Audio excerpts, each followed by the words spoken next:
Hello hi friends, welcome back to my YouTube channel. ವಿಡಿಯೋವನ್ನು skip ಮಾಡದೆ ಕೊನೆವರೆಗೆ ನೋಡಿ. ವಿಡಿಯೋ ಇಷ್ಟ ಆದರೆ ಲೈಕ್ ಮಾಡೋದನ್ನು ಮರಿಬೇಡಿ. ಎಲ್ಲರೂ ಸುಂದರವಾಗಿರಬೇಕು, ಆರೋಗ್ಯವಾಗಿರಬೇಕು ಅನ್ನೋದು ನಮ್ಮ ಆಸೆ. ಆದರೆ ಸೌಂದರ್ಯ ಅಂದರೆ ಕೇವಲ ಮೇಕಪ್ ಅಷ್ಟೇ ಅಲ್ಲ. ನಮ್ಮ ಆಹಾರ, ಜೀವನ ಶೈಲಿ, ಮನಸ್ಸಿನ ಶಾಂತಿ, ಮನೆಯಲ್ಲಿ ಸಿಗುವ ನೈಸರ್ಗಿಕ ಟಿಪ್ಸ್ ಇವೆಲ್ಲ ಸೇರಿ ನಿಮಗೆ ನಿಜವಾದ ಸೌಂದರ್ಯ ಕೊಡುತ್ತದೆ. ಇವತ್ತಿನ ವಿಡಿಯೋದಲ್ಲಿ ಮನೆಯಲ್ಲೇ ಸಿಗುವ ಸರಳ ಪರಿಹಾರಗಳಿಂದ ನಾವು ಶಾಶ್ವತವಾಗಿ ಸೌಂದರ್ಯ ಹೆಚ್ಚಿಸಿಕೊಳ್ಳಬಹುದು. ಕಡಲೆ ಹಿಟ್ಟಿನಲ್ಲಿ ಮೊಸರನ್ನು ಬೆರೆಸಿ ಮುಖಕ್ಕೆ ಹಚ್ಚುವುದರಿಂದ ತ್ವಚೆಯು ಸುಂದರವಾಗುವುದಲ್ಲದೆ ಕಲೆಗಳನ್ನು ಹೋಗಲಾಡಿಸುತ್ತದೆ. ನಿಮ್ಮ ತುಟಿಗಳು ಕೆಂಪು ಬಣ್ಣದಲ್ಲಿಯೇ ಇರಬೇಕೆಂದು ಬಯಸುವವರು ಸ್ವಲ್ಪ ಗುಲಾಬಿ ರಸ, 1 ಚಮಚದಷ್ಟು ಜೇನುತುಪ್ಪ ಮತ್ತು 2 ಬಾದಾಮಿ ಬೀಜಗಳ ಪುಡಿಯನ್ನು ಬೆರೆಸಿ ತುಟಿಗಳ ಮೇಲೆ ಹಚ್ಚಿಕೊಳ್ಳುತ್ತಾ ಬರಬೇಕು. ಮಹಿಳೆಯರು ತಲೆ ಕೂದಲಿಗೆ ಮತ್ತು ದೇಹವಿಡೀ ತೆಂಗಿನ ಎಣ್ಣೆಯನ್ನು ಹಚ್ಚಿಕೊಂಡು ಸ್ನಾನ ಮಾಡುವುದು ಒಳ್ಳೆಯದು. ಪಾದಗಳಿಗೆ ತೆಂಗಿನ ಎಣ್ಣೆಯನ್ನು ಹಚ್ಚಿಕೊಂಡು ಉಜ್ಜಿ ಸ್ನಾನ ಮಾಡಿದರೆ ಕಣ್ಣುಗಳು ತಂಪಾಗಿರುತ್ತವೆ.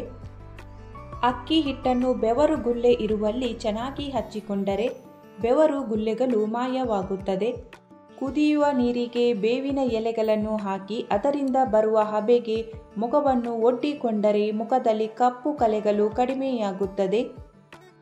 ಕೊಬ್ಬರಿ ಎಣ್ಣೆಯನ್ನು ಬೇವಿನ ಎಲೆಗಳೊಂದಿಗೆ ಬೇಯಿಸಿ ತಣ್ಣಗಾದ ಬಳಿಕ ಕೂದಲಿನ ಬುಡಕ್ಕೆ ಹಚ್ಚಿದರೆ ಕೂದಲು ಕಪ್ಪಾಗುತ್ತವೆ.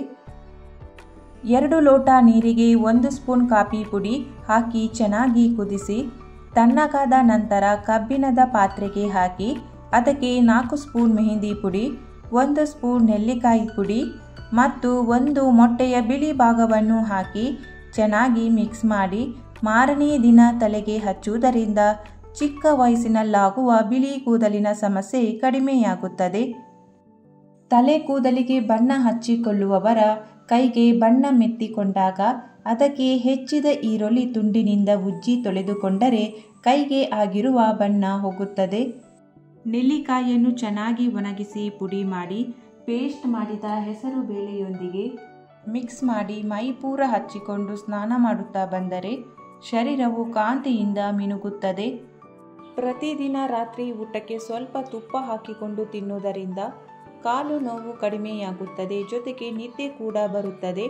ಜೊತೆಗೆ ಇಮ್ಯುನಿಟಿ ಕೂಡ ಹೆಚ್ಚಾಗುತ್ತದೆ.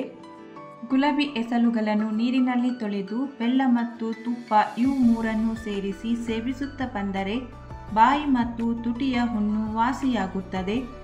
ಚರ್ಮಕ್ಕೆ ಕಾಂತಿಯು, ಹಲ್ಲುಗಳಿಗೆ ದೃಢತೆಯು ಮತ್ತು ಬಾಯಿ ದುರ್ನಾತಕ್ಕೆ ಪರಿಹಾರವು ಸಿಗಬೇಕಾದರೆ ದಿನಕ್ಕೊಂದು ಸೇಬು ಹಣ್ಣನ್ನು ಊಟವಾದ ಬಳಿಕ ಸೇವಿಸಬೇಕು. ಚರ್ಮವು ಕಾಂತಿಯಿಂದ ಹೊಳೆಯಬೇಕಾದರೆ ಪ್ರತಿದಿನಲೂ ಬೇವಿನ ಎಲೆಗಳನ್ನು ನೀರಿನಲ್ಲಿ ಹಾಕಿ ಚೆನ್ನಾಗಿ ಕುದಿಸಿ ಆ ನೀರಿನಿಂದ ಸ್ನಾನ ಮಾಡಬೇಕು. ಬೇವಿನ ಎಲೆ ಮತ್ತು ಈರುಳ್ಳಿಯನ್ನು ಒಟ್ಟಾಗಿ ಅರೆದು ದೇಹ ಪೂರ್ತಿ ಹಚ್ಚಿಕೊಂಡು ಅರ್ಧ ಗಂಟೆಯ ನಂತರ ಸ್ನಾನ ಮಾಡಿದರೆ ತುರಿ, ಹುಳುಕಡ್ಡಿ, ಕಜ್ಜಿ ಮುಂತಾದ ಚರ್ಮ ರೋಗಗಳು ಗುಣವಾಗುತ್ತವೆ. ಕಡಲೆ ಹಿಟ್ಟಿಗೆ ಲಿಂಬೆ ರಸ ಬೆರೆಸಿ ಹಚ್ಚುವುದರಿಂದ ಮೊಡವೆಗಳು ನಿವಾರಣೆಯಾಗಿ ಮೈ ಬಣ್ಣ, ತ್ವಚೆಯು ಕಾಂತಿಯುತವಾಗುತ್ತದೆ.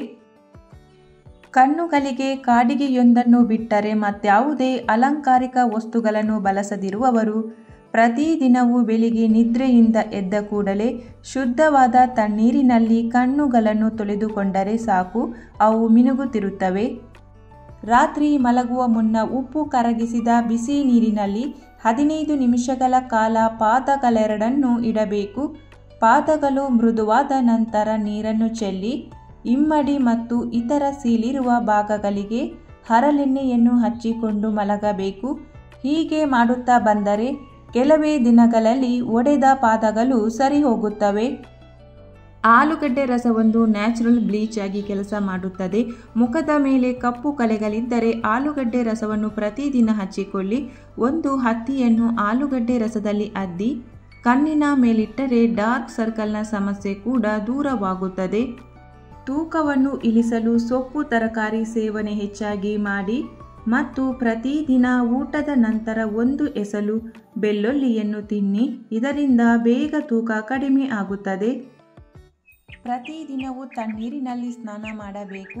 ಹಾಗೆ ಸ್ನಾನ ಮಾಡುವಾಗ ಹೆಸರು ಅಥವಾ ಕಡಲೆ ಹಿಟ್ಟನ್ನು ಮೈಗೆ ಹಚ್ಚಿಕೊಂಡು ಸ್ನಾನ ಮಾಡಿದರೆ ಬೆವರು ಹೆಚ್ಚಾಗಿ ಸುರಿಯುವುದು ನಿಲ್ಲುವುದಲ್ಲದೆ ಬೆವರಿನ ದುರ್ನಾತ ಇರುವುದಿಲ್ಲ. ಬಾದಾಮಿ ಬೀಜಗಳನ್ನು ಚೆನ್ನಾಗಿ ಅರೆದು ಮೊಡವೆಗಳ ಮೇಲೆ ಹಚ್ಚುತ್ತಾ ಬಂದರೆ ಕೆಲವೇ ದಿನಗಳಲ್ಲಿ ಮೊಡವೆಗಳು ಮಾಯವಾಗುತ್ತವೆ. ಅವುಗಳ ಕಲೆಗಳು ಸಹ ಇರುವುದಿಲ್ಲ. ಗೋರಂಟಿ ಎಲೆಗಳನ್ನು ಬಟ್ಟೆ ಸಾಬೂನಿನೊಂದಿಗೆ ಅರೆದು ಬಿಳಿ ಮಚ್ಚೆಗಳು ಎಲ್ಲೆಲ್ಲಿ ಇವೆಯೋ ಅಲ್ಲೆಲ್ಲ ಹಚ್ಚುತ್ತಾ ಬಂದರೆ ಮಚ್ಚೆಗಳು ಮರೆಯಾಗುತ್ತವೆ. ಸೊಳ್ಳೆಗಳ ಸಮಸ್ಯೆ ಜಾಸ್ತಿ ಇದ್ದರೆ ಅವುಗಳಿಂದ ಮುಕ್ತಿ ಪಡೆಯಲು ಬೇವಿನ ಎಣ್ಣೆ ಬಳಸಿ.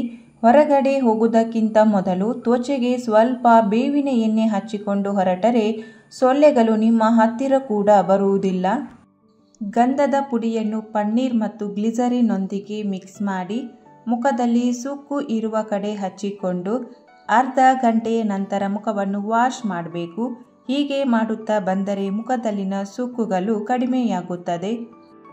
ದಪ್ಪ ದೇಹದವರು ಶರೀರದ ತೂಕವನ್ನು ಇಳಿಸಿಕೊಳ್ಳಲು ಬಯಸಿದರೆ ಪ್ರತಿದಿನವೂ ಬೆಳಗ್ಗೆ ಹೊತ್ತು ಒಂದು ಲಿಂಬೆ ಹಣ್ಣನ್ನು ಕಟ್ ಮಾಡಿ ನೀರಿನಲ್ಲಿ ಅದನ್ನು ಚೆನ್ನಾಗಿ ಹಿಸುಕಿ ಅದಕ್ಕೆ ಅರ್ಧ ಚಮಚದಷ್ಟು ಜೇನುತುಪ್ಪವನ್ನು ಬೆರೆಸಿಕೊಂಡು ಸೇವಿಸುತ್ತಾ ಬರಬೇಕು.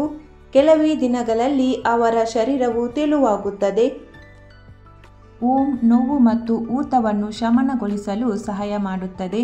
ಇದನ್ನು ಪೇಸ್ಟ್ ಮಾಡಿ ಚರ್ಮಕ್ಕೆ ಹಚ್ಚುವುದರಿಂದ ಸಂಧಿವಾತದ ನೋವನ್ನು ಗುಣಪಡಿಸಬಹುದು. ನೆಲ್ಲಿಕಾಯಿ ಪುಡಿಯನ್ನು ತುಪ್ಪದಲ್ಲಿ ಕಲಸಿ ದಿನಕ್ಕೊಂದು ಬಾರಿ ಸೇವಿಸುತ್ತಾ ಬಂದರೆ ಕಣ್ಣುಗಳು ಕಾಂತಿಯನ್ನು ಪಡೆಯುತ್ತದೆ. ಶುದ್ಧವಾದ ಜೇನುತುಪ್ಪವನ್ನು ದಿನಕ್ಕೆರಡು ಬಾರಿ ಒಂದೊಂದು ಹನಿಗಳಷ್ಟು ರೆಪ್ಪೆಗಳಿಗೆ ಹಚ್ಚುತ್ತಾ ಬಂದರೆ ಕಣ್ಣು ಕೆಂಪಾಗಿರುವುದು ಸರಿ ಹೋಗುತ್ತದೆ. ಸ್ವಲ್ಪ ಲವಂಗವನ್ನು ಚೆನ್ನಾಗಿ ಅರೆದು ಮೊಡವೆಗಳ ಮೇಲೆ ಹಚ್ಚಿದರೆ ಮೊಡವೆಗಳು ಮಾಯವಾಗುತ್ತವೆ. ಪನ್ನೀರು ಸ್ವಲ್ಪ, ಬಾರ್ಲಿ ಪುಡಿ ಮತ್ತು ಆಲೂಗಡ್ಡೆಯನ್ನು ಸೇರಿಸಿ ಅರೆದು ಜಿಡ್ಡಿನ ತ್ವಚೆ ಇರುವವರು ಮುಖಕ್ಕೆ ಹಚ್ಚಿಕೊಂಡು ವಾಶ್ ಮಾಡುತ್ತಾ ಬಂದರೆ ಮುಖದಲ್ಲಿ ಎಣ್ಣೆ ಸೋರುವುದು ನಿಲ್ಲುತ್ತದೆ. ಮುಖವು ಆಕರ್ಷಣೀಯವಾಗಿ ಬದಲಾಗುತ್ತದೆ. ನೆಲ್ಲಿಕಾಯಿಯನ್ನು ರಾತ್ರಿ ನೀರಿನಲ್ಲಿ ನೆನೆಸಿಡಬೇಕು. ಬೆಳಿಗ್ಗೆ ಎದ್ದ ಕೂಡಲೇ ಆ ನೀರಿಗೆ ಲಿಂಬೆಹಣ್ಣಿನ ರಸವನ್ನು ಬೆರೆಸಿ ತಲೆಗೆ ಹಚ್ಚಿಕೊಂಡು ಸ್ನಾನ ಮಾಡುತ್ತಾ ಬಂದರೆ ತಲೆ ಕೂದಲು ಸೊಂಪಾಗಿ ಮೃದುವಾಗಿ ಬೆಳೆಯುತ್ತದೆ. ಖರ್ಜೂರದ ಹಣ್ಣುಗಳನ್ನು ಕುರಿಯ ಹಾಲಿನಲ್ಲಿ ನೆನೆಸಿಟ್ಟು ಮಿತವಾಗಿ ಸೇವಿಸುತ್ತಾ ಬರುವುದರಿಂದ ರಕ್ತಹೀನತೆ ಮತ್ತು ಬೋನ್ಗಳ ನಿಶಕ್ತಿ ನೀಗುತ್ತದೆ. ದೇಹವು ಬಲಿಷ್ಠವಾಗುತ್ತದೆ ಮತ್ತು ಮನಸ್ಸಿಗೆ ಉಲ್ಲಾಸ ಉಂಟಾಗುತ್ತದೆ. ಅಜೀರ್ಣ ಅಥವಾ ಅನಾರೋಗ್ಯದ ಕಾರಣ ನಾಲಿಗೆಗೆ ರುಚಿ ಹತ್ತದೇ ಹೋದಾಗ ಕೀರೆ ಸೊಪ್ಪನ್ನು ಹುಣಸೆ ಹಣ್ಣಿನೊಂದಿಗೆ ಬೇಯಿಸಿ ಆಹಾರದೊಂದಿಗೆ ಸೇರಿಸಿ ತಿಂದರೆ ನಾಲಿಗೆಗೆ ಮೊದಲಿನಂತೆ ಎಲ್ಲ ರುಚಿಗಳನ್ನು ಗ್ರಹಿಸಲಾರಂಭಿಸುತ್ತದೆ. ಕಡಲೆ ಹಿಟ್ಟಿನಲ್ಲಿ ಸೌತೆಕಾಯಿ ರಸವನ್ನು ಬೆರೆಸಿ ಮುಖಕ್ಕೆ ಹಚ್ಚಿದರೆ ಕಲೆಗಳು ದೂರವಾಗುತ್ತವೆ. ಅರಿಶಿನ ಪುಡಿ ಮತ್ತು ಲಿಂಬೆ ರಸವನ್ನು ಕಡಲೆ ಹಿಟ್ಟಿನೊಂದಿಗೆ ಬೆರೆಸಿ ಹಚ್ಚಿದರೆ ಸನ್ ಟ್ಯಾನ್ ದೂರವಾಗುತ್ತದೆ. ತುಟಿ ಹುಣ್ಣಿಗೆ ಜೇನುತುಪ್ಪ ಮತ್ತು ಲಿಂಬೆಹಣ್ಣಿನ ರಸವನ್ನು ಕಲಸಿ ಆಗಾಗ 1 ಚಮಚದಷ್ಟು ಸೇವಿಸುತ್ತಾ ಬಂದರೆ 1-2 ದಿನಗಳಲ್ಲಿ ತುಟಿ ಹುಣ್ಣು ವಾಸಿಯಾಗುತ್ತದೆ. 2 ಚಮಚ ಗರಿಕೆ ರಸಕ್ಕೆ 2 ಚಮಚ ಜೇನು ಅಥವಾ ಸಕ್ಕರೆ ಬೆರೆಸಿ ದಿನಕ್ಕೆ 3 ಬಾರಿ ಸೇವಿಸಿದರೆ ಉರಿ ಮೂತ್ರ ರಕ್ತಸ್ರಾವ ಕಡಿಮೆಯಾಗುತ್ತದೆ. ಗರಿಕೆ ನೀರಿನಲ್ಲಿ ಅರೆದು ಕಣ್ಣಿನ ರೆಪ್ಪೆಯ ಮೇಲೆ ಲೇಪಿಸಿ ನಂತರ ತೊಳೆದರೆ ಕಣ್ಣು ನೋವು, ಉರಿ ಹಾಗೂ ಸೋಂಕು ಕಡಿಮೆಯಾಗುತ್ತದೆ.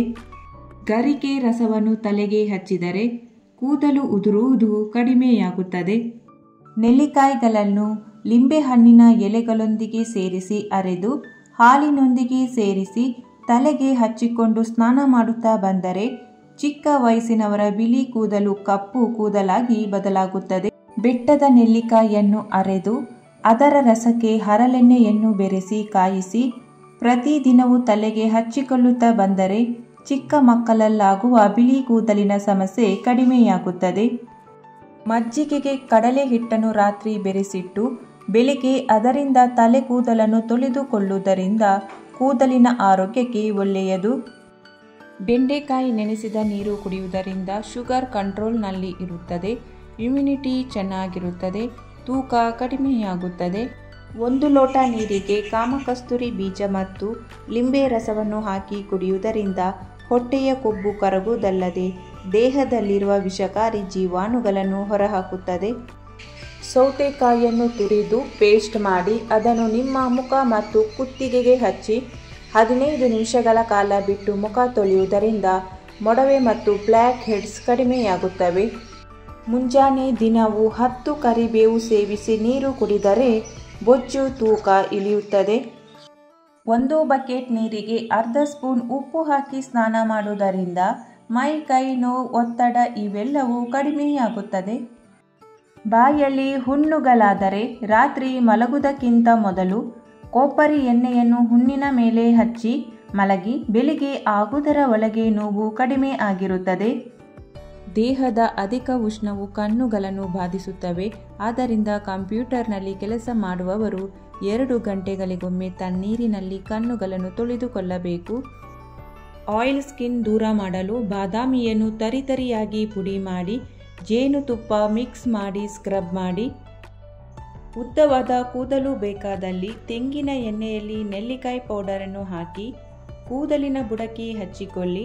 ಹೀಗೆ ಮಾಡುವುದರಿಂದ ಕೂದಲು ಉದುರುವುದು ಕಡಿಮೆಯಾಗುತ್ತದೆ ಮತ್ತು ಕೂದಲು ಉದ್ದವಾಗಿ ಬೆಳೆಯುತ್ತದೆ. ಈ ಮಾಹಿತಿಯು ನಿಮಗೆ ಇಷ್ಟವಾಗಿದ್ದರೆ ವಿಡಿಯೋಗೊಂದು ಲೈಕ್ ಮಾಡಿ, ವಿಡಿಯೋವನ್ನು ಶೇರ್ ಮಾಡಿ, ಚಾನಲನ್ನು ಸಬ್ಸ್ಕ್ರೈಬ್ ಮಾಡದೆ ಹೊಸಬರು ವಿಡಿಯೋ ನೋಡ್ತಾ ಇದ್ದರೆ ಚಾನಲನ್ನು ಸಬ್ಸ್ಕ್ರೈಬ್ ಮಾಡಿ. Thank you for watching.